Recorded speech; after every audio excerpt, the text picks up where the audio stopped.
Hello everybody, we're going to be doing a Shadowlynx Should You Pull video for War of the Visions today, and normally I would like to do a full AI test. There's not really a lot to test today, however, it's the loner Shadowlynx from the event pane where you can just select the unit, and I can't really test that much with her. So if there are people that have comments about her, you know, how does she use bells, how does she use other TMRs, things like that. Otherwise, she just has a team buff and she has a single target buff on her kit, and so that's what we can look at. So we can put her onto auto here. She's going to go ahead and attack, and we were expecting that anyway because she is an offensive unit. Now we can go ahead and move Raldor up here, and when she goes, she will use her Dance of the Violet buff. This is a team buff, and what we should see is that she'll use her single target buff next. Now the part here that we have to make sure of is that she can't actually reach an enemy, so we put her on auto. She uses her Stance of the whatever that just said, and look at that jump. Oh my goodness, Raldor is going to go up and punch somebody. So at this point she has no buffs left. We can see what she's going to do. Just reapply some buffs. That's about it. Now, if she wanted to give her some sort of TMR or something, you would just have to keep in mind that she's going to be using her team buff first, and then you really want that single target buff. It's very, very strong, so it's just something to keep in mind. She doesn't have a lot of buffs. It makes it easier to, you know, apply a buff into her rotation, but there isn't anything like Courage or Re-Raise unless you have Halloween Ryryu's TMR that you have to worry about. Let's start by talking about which teams Shadowlynx is going to be strong against. Now, this shouldn't surprise you, but she should do very well against light teams. So Engelbert has a lower pierce resistance than any of his other physical resistances, whereas Warrior of Light is straight up just weak to pierce. Units like Helena and Locke aren't really built to take a lot of, you know, high damage. Their evasion won't help against Shadowlynx's 100% hit attack, and when you look at someone like Jaden, he'll also die pretty easily to most dark units. However, we look at Shadowlynx's missile resistance, and that should give her more of a chance to actually approach and kill him, although he does have a chance to get a jamming thrust on her. Shadowlynx isn't going to be super durable against light teams, but she should be able to wreck them just fine. She should also be able to take on her fellow dark units, as Leela, Joker, Dark Fina, and Super Stern all have either a low or weak pierce resistance. The one caveat there is that Halloween Lucia is going to be pretty strong against our Shadowlynx because of her barriers, her protect, her high defense, and other things like that. I also went through Earth teams, and I couldn't find too many Earth units with very good pierce resistance, and a lot of them were actually weak to pierce. So if you see Earth, then Shadowlynx will probably be pretty decent damage-wise against them. And then finally, I've put missile-based ice teams, and it's very specific because Snow isn't inherently weak to pierce damage, and he actually, with his courage and his heal, should be pretty good against Shadowlynx. However, his main partners are two missile units, and that will definitely swing the matchup in Shadowlynx's favor because she can take a lot of hits from them while she approaches and takes down Snow and makes her way on to the other units. Now, if you're wondering who Shadowlynx is going to be weak against, it's going to be anybody with a high pierce resistance, people with barriers, courage, re-raise, things that mean they can survive against Shadowlynx's onslaught and, you know, provide enough time for the other team to kill your Shadowlynx. But in particular, we're looking at some tanks like Joom, King Bont, Winter Ravi has very high pierce resist. That makes a lot more sense why she has so much on her kit. Units like Esther and Raldor also have super high pierce resistances, and a lot of those units also have physical barriers, and while Shadowlynx can break a barrier in one turn using a triple hit attack, she can't just pierce through it and deal full damage. Next up, we're going to talk about the pros of Shadowlynx, and I've split it up into 3 columns. The first one is going to be damage, and this is the biggest pro of Shadowlynx. She has very high damage, high attack, high crit rate, high crit damage. All of these things combined, it's going to make for a very powerful unit. She also has some really good chaining moves that can break barriers. Again, like I said, it doesn't flat out break the barrier and deal full damage, but at least you get rid of it very quickly. And then she has a 38% Dark Imperil on the LB, a 25% Pierce Imperil on the sub job. She's got really good defense penetration once she gets her buffs online, and she has 3 different damage types, so there's a lot of ways to play with her and get some good damage output. And just the fact that her attack is so high and that she has that high crit rate, we're going to see, and the ability for her to just generate a lot of AP and use all of that AP, we should see a pretty spectacular damage dealer. She's also got pretty good utility in terms of being able to use different things to increase her move by 1, increase her jump by 1. She's the dark snare counter, which is definitely very interesting. So check that out on War of the Visions calc if you have not. Her 100% hit attack has 4 casts. It has a 200 times modifier, so it's a big damage skill. And it also is a spear throw. So it's going to be able to hit people at different ranges. The range is only 3. So the height range is good. The depth range is not good, but that's okay, because she can get that +1 move. And she also has really high AP generation. So she gets AP generation on critical hits, and then also her ending axle skill can restore 30 AP if it kills 2 people. So it's 15 per. So if you build her AP TP set, she'll definitely be fine for AP, but maybe even in some other sets, she might be okay because she'll be able to, get a lot of AP off her critical hits, because she does have a very high crit rate. And then finally, let's talk about her survivability. And this isn't necessarily a pro. It's a pro in a very specific sense in that she's really good against missile attacks, which is something that we're seeing a lot of right now. So she has 10 innate AoE resistance. She gets 20 more on a buff. And then she has just super high missile resistance and some pretty good base resistances. So she doesn't have, glaring negatives in slash or magic or anything. There's good building points, but she doesn't look like she's going to be this powerhouse, bruiser. She's going to be just a more on the glass cannon side. She also does have pretty decent HP for someone in her unit type, but it's not spectacular. It's not going to be helping her survive more than a few hits. We're going to talk about cons next, but before that, I just want to remind everybody to please hit the like button on the video. It's pretty simple to do and it helps me out with the channel, so thank you so much for doing that. Okay. So there are some cons for Shadowlynx. There's some things that I really don't like about her. I think that she has lower survivability compared to other 100 costs. There's no courage or re-raise here. There's no barrier. She also doesn't have a barrier break, and I do think that's a big deal because it can slow her down. It causes her to use a very specific skill with a very low range. Otherwise, she can't get through the barrier in one turn. She also doesn't have any courage or re-raise removal, which is a very important skill to have these days. She can't remove protect either, so that's just something to keep in mind. And she has pretty low range on important skills.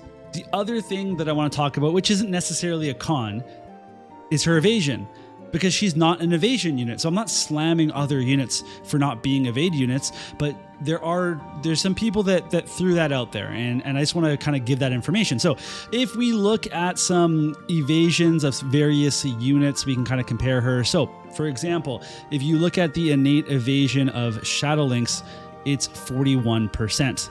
And that's with no extra buffs from VCs or equipment or active skills or whatever.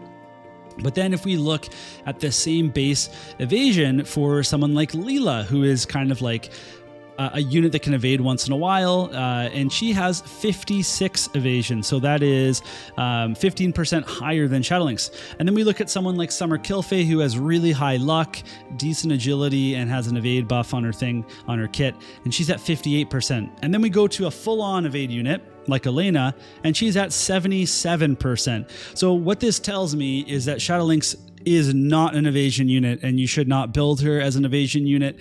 If you put her in a party with dark evasion units, she might evade once in a while, but she is not going to be an evasion unit. I'd like to compare Shadowlynx to Glaciela and WLuartha, as they are both pierce units. They're both critical hit damage units. So let's take a look at the stats and kind of figure this out. So Shadowlynx has some advantages, a little bit higher HP. She can get even higher attack than both these units, because when she's over 80% with her passive, over 80% HP, she gets 60% attack boost, and she has attack buffs on her kit. I mean, as does WLuartha, but it's still something to keep in mind for Shadowlynx, that I think it's easier for her to use her buffs, and WLuartha, you might want her to be using some other buffs instead. But you can also look at the agility, and you can see Shadowlynx is a little bit slower. She's right there.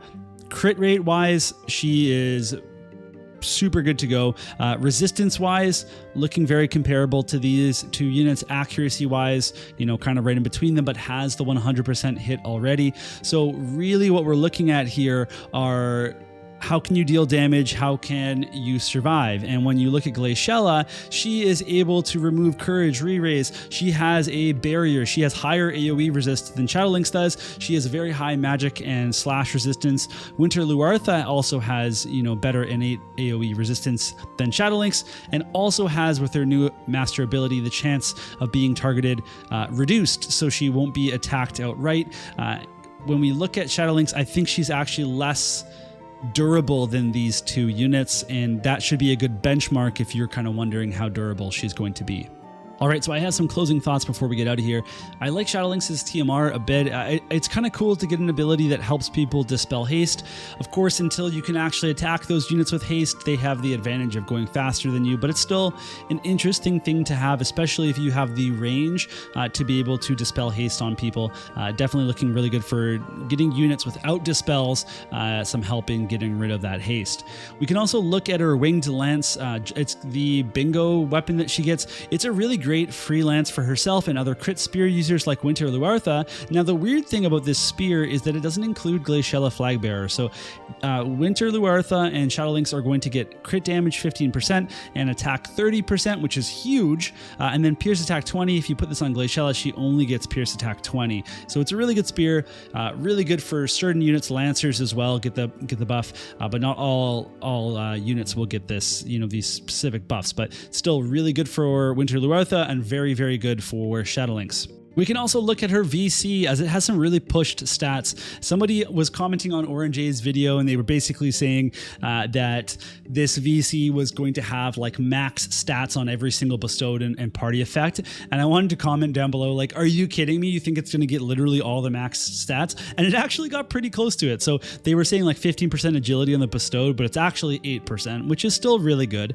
And then 20 dark attack for Shadowlynx or Shadowlynx on ice. So this bestowed effect is really solid. It works on anybody. It's really good. Then the party effect, increased missile resistance 24%. So that's a pushed stat for this special type of VC. Increase attack 40%. Now that's not the 50 that we see on other VCs, but it's still really, really high.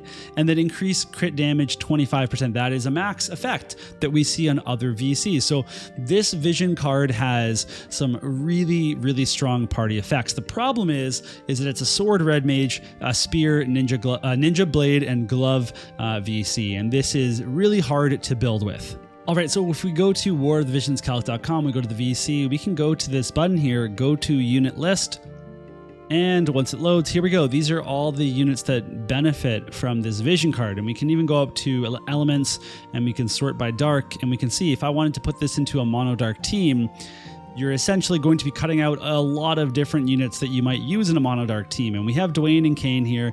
Both of them are in dire need of buffs. Garvel is a pretty strong unit, but I still don't think really carries a team at this point. So there doesn't look to be a lot of options here for a mono dark team. What is, interesting is that your wind units can take advantage of this. So if you were going to use this VC with, say, WLuartha and Glaciela, you could get 2 units getting use out of it. And then you could even have, Joom just tanking without this vision card, and that would be probably okay because you'd have the rest of your wind vision cards to supplement as well. You could also use this card, but the thing is that wind already has a really good 50% card. I guess you could put one of them in the sub. I don't really know. It's really hard to figure out how to use these cards. It really is. It's challenging. I mean, it would be kind of cool to be able to build maybe like a wind and dark Pierce team. Maybe that's something that you could do, but then you lose access to all these elemental VCs. So maybe it's a VC that's so powerful that you could use it as a splash. So if you look at something where you put Shadowlynx on ice with this vision card and some other vision card, and she's a one of in a different type of team, and you can kind of like splash her in to deal with certain things. I don't know. I guess what I'm saying is that I'm still figuring out how to evaluate vision cards like this because it's undoubtedly a very strong vision card. I just have a very hard time figuring out what the team would be that would actually use this card aside from trying something mono dark once the dark units are actually upgraded, or we get future dark units that can actually use these vision cards. So if you're wondering if you should pull for this vision card, I personally wouldn't. but I understand that it is a very strong vision card, and people that pull for Shadowlynx might want to just grab this card for her, and that would be, I think, an acceptable thing to do. All right, let's wrap up this video by talking about whether or not you should pull for Shadowlynx, and I think that you shouldn't. I really do. I think most players should not pull for Shadowlynx. I think if you're really into guild raids or trials or other PvE modes, then she's a really good PvE pick. In PvP, she's going to be a very powerful damage dealer, and many Dark players will be really happy with her on their team. However, you could just save up for Sephiroth instead, who's going to be more powerful than her. I think that you can also pull her later because we know these banners come back more and more. They say they want to add more global units as well. So there's just going to be more chances to get her down the road, and you can just build her all, like, you know, throughout the various times that she comes back. And you have the benefit then of seeing the people that did pull for her will get that, you'll get that advantage of seeing how they played with her and how they reviewed her and how they use her. And you can make a more informed decision about whether she's not, you know, she's actually worth it for your account or not. So I would say just this is the time to skip her, and you can get her in the future. I think she's really strong, but I also don't think she's so strong that she's going to like fully take over the meta in any way, shape, or form. However, I'm just one man, and I think that there's lots of other people that have opinions, like maybe yourself. So let me know what you think in the comments down below. Are you going to be pulling for her? Or maybe you already pulled for her. Let me know how your pulls went. But otherwise, I'm going to get out of here. Hopefully this review was useful for you. It's always nice to be able to tell people they can skip a unit as long as they're not angry at me for doing so. But otherwise, I'll see you all in the next video.